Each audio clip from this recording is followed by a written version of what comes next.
Today's video is going to be on how to stop your dog from digging holes in the backyard.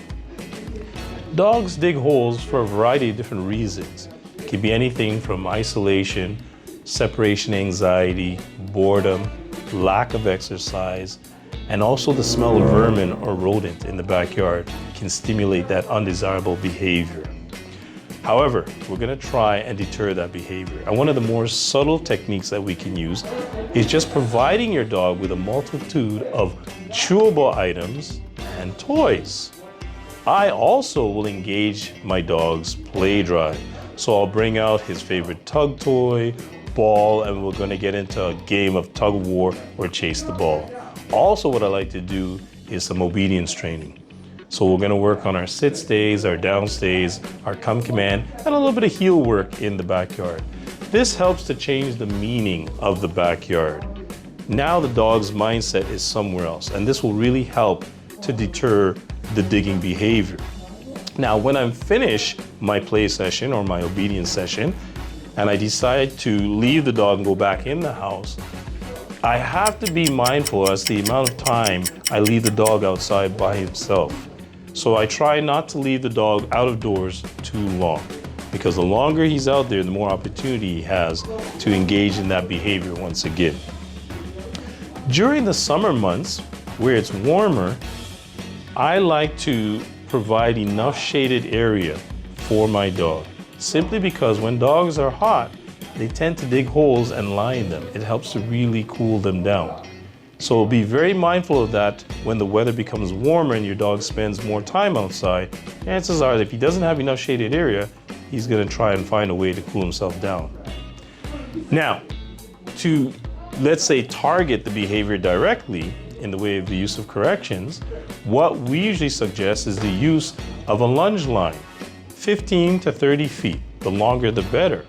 And what would happen is you would place the lunge line on the dog and allow the dog to drag the lunge line around the backyard.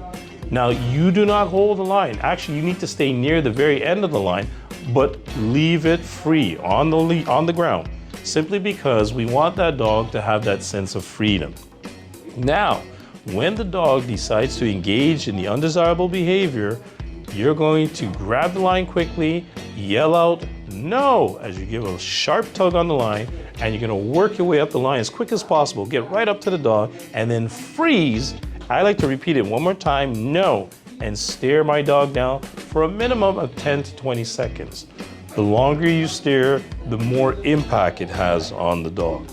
Now, when that process is done, I drop the line and I walk away. I usually head back to the end of the line and we repeat the whole process again, provided he engages in the behavior once more. Another option is the e-collar. The e-collar is great because it affords you more freedom. You could actually be in the backyard seated on a lawn chair, or you could be in the house. If you're in the house, what I would suggest is a window facing the backyard should be open, and you're near that window, waiting and watching. Now, when you see the dog engaging in the behavior, once again, you're going to yell out "no," and you're going to hit the button on the transmitter, at which time the dog gets stimulated. Now, I still move outside and I move towards the dog. Chances are he may run away from me, but I'm not going to run after him. At a certain point, I'm going to stop and let my eyes run after him. And I'll freeze, just staring the dog down for at least a good 10 to 20 seconds. Then I'll return back to the home again. If the dog decides, in both cases, whether he's on the long line or with the e-collar, to not engage in the undesirable behavior, then I'm going to go out armed with my treats and a favorite toy, call him to me, making a big fuss. We engage in some play with lots of reward, and we go in the house. And this way now there are no ill feelings towards me as the handler. With that said, there are digging deterrents that you can use. They come in pellet form and a spray form. How we would use them with the pellets, we would sprinkle them in and around existing holes, and you would do the same thing with the spray deterrent. Keep in mind, with the spray deterrent though, after a while it may evaporate because it is just a spray.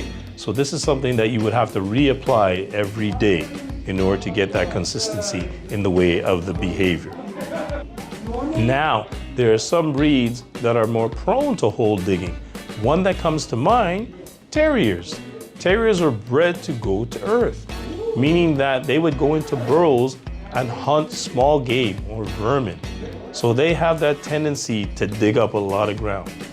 So if you're planning to buy a dog that falls under the Terrier group, or you have one currently that may be engaging in that behavior, that's something to be aware of. With that said, we're going to conclude this video. I hope it was very insightful. If you liked it, don't forget to hit that subscribe button. Take care.